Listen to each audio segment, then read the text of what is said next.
আগে চেক করো, তারপরে বিশ্বাস করবা, ঠিক কিনা? তাহলে এখন থেকে একটা কিছু শুনলে বিশ্বাস করবেন। একজন এসে বলল, ভাইজান আপনার মেয়েরে দেখলাম আরেক ছেলের সাথে বাজারে ঘোরাফেরা করে, ওই রমনার বটমূলে দেখলাম আপনার মেয়ে আরেক ছেলেরে নিয়ে ফষ্টি নষ্টি করে, লোকের কথা বিশ্বাস করে বাসায় যে মেয়ের চুলের মধ্যে ধরে মাইর, আইজো মার কাইলো মাইর। এরকম হইতে পারে না? হয়তো ওই লোক আপনার মেয়ের মতো দেখতে আরেক মেয়েকে দেখছিল। এরকম হয় কিনা সমাজে? একজন এসে বললো, ভাই আপনি এখানে ভাবিরও তো দেখলাম ওই জায়গায় আরেক লোকের সাথে ঘোরাফেরা করতেছে, খবর রাখেন না বাসা? আপনি রেগে মেগে, ঘটনা কি? আমার খেয়ে আমার পরে আরেকজনের সাথে, যে এই বাড়িতে যে মায়ের, কোনো কথা নেই। দেখবেন যে ছোট্ট মারামারি থেকে এই ঘটনা অনেক সময় বিচ্ছেদ বা ডিভোর্স পর্যন্ত গড়ায়, ঠিক কিনা? ওই যে শোনা কথায় কান দিছেন, ফাতাবাইয়ুন, আপনি চেক করেন নাই। হয়তো আপনার স্ত্রীর মতো দেখতে বা আপনার স্ত্রী যে জামা পরে, যে পোশাক পরে, এরকম পোশাক পরে আরেক নারীকে দেখছে, আপনার বউ না এটা। আপনার মেয়ের ব্যাপারে যে তথ্য দিয়েছে এটা সঠিক নয়, সে আপনার মেয়ের মতো আরেকটা মেয়েকে দেখেছে, এসে আপনার কাছে বলে দিছে, আপনি বিশ্বাস করছেন। ভেজাল আছে না নাই? এই ভেজালগুলোকে থামানোর জন্য কোরআনে এই বিধানগুলো নাজিল করেছে কে?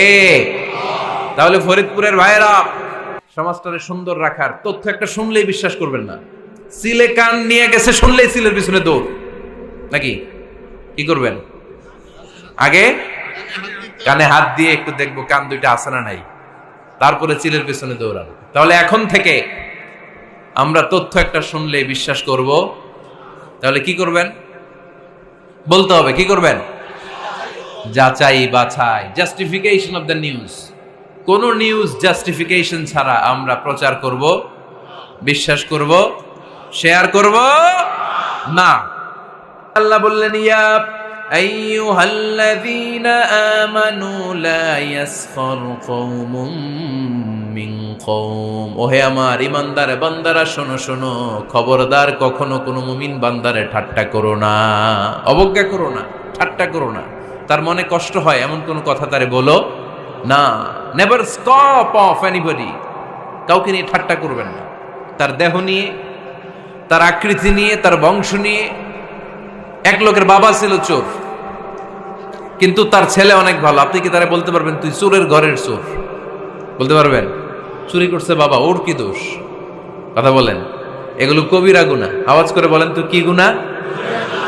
কবিরা গুনাহ। কারো আকৃতি নিয়ে, আমার ফরিদপুরের কলিজার টুকরা যুবক ভাইরা, কারো আকৃতি নিয়ে কখনো অবজ্ঞা করবে না, তুচ্ছ জ্ঞান করবে না। এটা কবিরা গুনাহ, এটা আল্লাহ খুব অপছন্দ করেন। এর কারণ আকৃতিটা আমাদের হাতে নাই। আমাদের কারো নাক লম্বা, কারো খাটো, আমরা কেউ কালো, কেউ সাদা, আমরা কেউ স্মার্ট, কেউ অন্যরকম। তো এই যে আমাদের এক এক ধরনের আকৃতি, এটা কি আমি বানাইছি? আপনি বানাইছেন? দিছে কে? এই জন্য কারো দেহের গঠন নিয়ে যদি আপনি অবজ্ঞা করেন, এটা প্রক্ষান্তরে আপনি স্রষ্টাকে নিয়ে অবজ্ঞা করলেন। কারো দেহের আকৃতি নিয়ে যদি আপনি তুচ্ছ করেন, তাকে তুচ্ছ করেননি, আমার রবকে আপনি তুচ্ছ করেছেন। চিল্লায় বলেন ঠিক কিনা? খবরদার, তুই কালু, তুই লম্বু, তুই মোটু, তুই কানা, তুই রোহিঙ্গা, আছে না নাই? ইদানিং ইদানিং এটা খুব চলে। এই রোহিঙ্গা নামটা আছে না? ফরিদপুরে এগুলো ঢুকে নাই না? আমাদের ওইদিকে দেখি কি অবস্থা, কারোর সাথে কেউ লাগলে তুই রোহিঙ্গা। কি আশ্চর্য, এই গালি কবে আসলো? হ্যাঁ, অনেক ধরনের গালি। ঢাকায় আর একটা চলে ফইন্নির ভূত, কি বলে? এই এগুলো আগে শুনি নাই আমরা, রিসেন্ট এগুলো বলা শুরু করছে। ফইন্নির ভূত, রোহিঙ্গা না, এগুলো বলে আপনি কাউকে অবজ্ঞা করতে পারবেন? পারবেন না। খবরদার, এটা কবিরা গুনাহ, এটা ছোট গুনাহ মনে করবেন না। কারণ আকৃতি নিয়ে তুচ্ছ করা যায় না, কারণ আকৃতি দান করেছে কে? হুয়াল্লাযী ইউসাউইরুকুম ফিল আরহামি কাইফা ইয়াশা লা ইলাহা ইল্লা হুয়াল আজিজুল হাকীম। তিনি এমন সত্তা, যিনি তোমাদের চেহারার অবয়ব দিয়েছেন, তোমাদের আকৃতি দান করেছেন তখন যখন তোমরা মায়ের পেটের ভেতরে ছোট্ট জোকের মতো ছিলা। মায়ের পেটের ভেতরে আমরা যখন সবাই এত ছোট্ট, তখনই আমাদের চেহারার আকৃতি দিয়েছে কে? কে সুন্দর হব, কে ছেলে হব, কে মেয়ে হব, কে মোটা হব, কে চিকন হব আমার ইচ্ছা হয়েছি? আওয়াজ করে বলতে হবে, কার ইচ্ছায়? প্রত্যেককে যদি আল্লাহ প্রত্যেকের নিজের চেহারা ডিজাইন করতে দিতেন, আল্লাহ যদি বলতেন তোমার চেহারাটা কেমন হবে তুমি ডিজাইন করো, তাহলে আপনি আপনারা কেমন বানাতেন? হ্যাঁ বলেন, ফরিদপুরের ভাইরা বলেন, সুন্দর করে বানাতেন তাই না? সবচাইতে স্মার্ট, সবচেয়ে সুন্দর করে আমি আমার চেহারাটা বানাতাম যদি আমাকে ডিজাইন করার সুযোগ দেওয়া হতো। কিন্তু এই সুযোগ তো আল্লাহ দেন নাই। ডিজাইন স্বয়ং করে দিয়েছেন কে? কোন নারীকে যদি আল্লাহ বলতে এই নারীরা তোমাদের চেহারা কার কেমন লাগবে তোমরা বানাও, প্রত্যেক নারী কি করত? বিশ্ব সুন্দরী করে নিজেকে বানাতো। খুদ ধরার মতো কোনো জায়গা সে নিজের জন্য রাখতো না, ঠিক কিনা? কিন্তু এটা আল্লাহ দেন নাই। এই আকৃতিটা আমাদেরকে সরাসরি দান করেছেন কে? খবরদার, আমাদের অনেকে বিকলাঙ্গ, আমাদের অনেকের হাত ছোট, পা বড়, দেখতে মোটা, কেউ চিকন কেউ কালো। খবরদার, কারো আকৃতি নিয়ে কখনো কোনো অবজ্ঞার সুরে, ঠাট্টার সুরে কোনো কথা আমরা বলবো না। রাজি আছেন? সবাই রাজি আছেন? আল্লাহ রাসূল সাল্লাল্লাহু আলাইহি ওয়াসাল্লামের এক সাহাবী ছিল, নাম ইবনে মাসউদ রাদিয়াল্লাহু তাআলা আনহু। উনার পায়ের নলা ছিল খুব চিকন, অস্বাভাবিক চিকন, স্বাভাবিক না। তো উনিও এটা ঢেকে রাখতেন, দেখাতেন না কাউকে। একদিন উনি খেজুর পাড়ার জন্য খেজুর গাছে উঠলেন। খেজুর গাছে ওঠার পরে নিচ থেকে সাহাবারা পায়ের চিকন নলা দেখে ফেলছে। দেখে সবাই হাসি, সবাই হেসে কুটি কুটি। বিশ্বনবী বললেন, হেসো না, খবরদার, আমার ইবনে মাসুদের পায়ের চিকন নলা দেখে হেসো না। আমার ইবনে মাসুদের এই পায়ের চিকন নলা যদি মিজানের পাল্লায় উঠিয়ে দেয়া হয়, কিয়ামতের দিন উহুদ পাহাড়ের চেয়েও ভারী হয়ে যাবে। খবরদার, আমার ইবনে মাসুদকে আমার আল্লাহ অনেক পছন্দ করে, তার পা চিকন দেখে তাকে তুচ্ছ করো না। আল্লাহর হাবিব সাল্লাল্লাহু আলাইহি ইসলামের 11 জন স্ত্রীর মধ্য থেকে একজন স্ত্রী ছিলেন একজন স্থূল আকৃতির, অবিসিটি ছিল, একটু মোটা। ওনার নাম ছিল সাফিয়া রাদিয়াল্লাহু তাআলা আনহা। আম্মা জান আয়েশার সাথে একবার সাফিয়ার ঝগড়া। নবীদের বউদের মাঝে মাঝে মাঝে ঝগড়া হতো, তবে সেটা হতো মধুর ঝগড়া। সুবহানাল্লাহ পড়েন।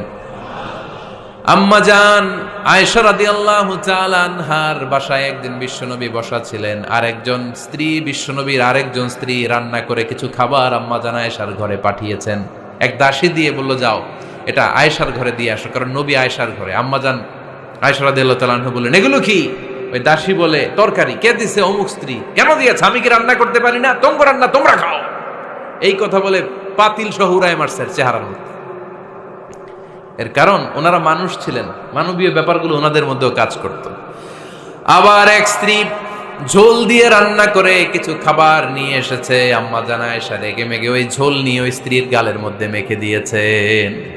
বিশ্বনবীর আরেক বউয়ের গালের মধ্যে ওই ঝোল লাগাই দিচ্ছে। এবার ওই স্ত্রী বিশ্বনবীর কাছে যেয়ে বলে, ইয়া রাসূলুল্লাহ, দেখেন আয়েশারে আপনি বেশি আদর করেন তো, দেখেন কি করে আমাদের সাথে।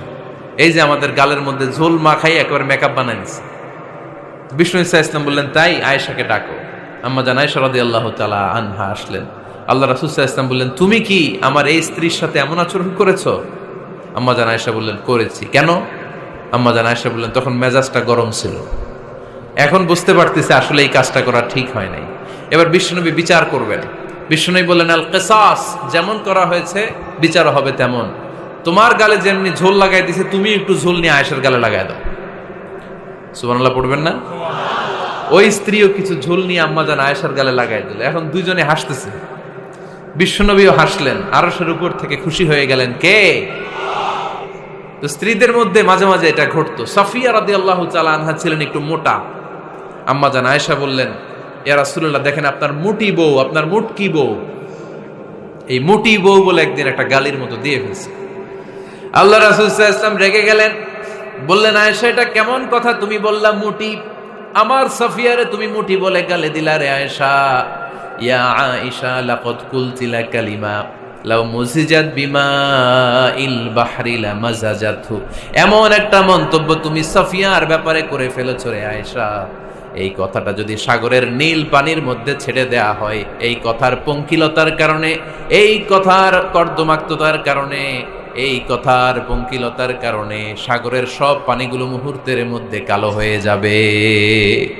এই কথাটা সাগরে ফেলে দিলে সাগরের নীল পানি পুরোটা কালো হয়ে যাবে। আয়েশা, খবরদার, কাউকে তুচ্ছ করে অবজ্ঞা করে কখনো কিছু বলা যাবে না। এই জিহ্বাটা এটা ভয়ঙ্কর একটা অঙ্গ। বেশিরভাগ পাপ এই জিহ্বা দিয়ে হয়। কি দিয়ে হয়? এজন্য সাহাবারা জিহ্বা ধরে মাঝে মাঝে জিহ্বার মধ্যে বেত মারতেন। আর বলতেন জিহ্বা তোর জন্য আমি আটকে যাব কিয়ামতের দিন। আমলিক আলাইকা লিসানাক, নিজের জিহ্বার মালিক নিজে হন। আপনার জিহ্বার মালিক যেন শয়তান না হয়ে যায়। জিহ্বা আপনার, শয়তানের ভাষায় আপনি কথা বলেন কেন?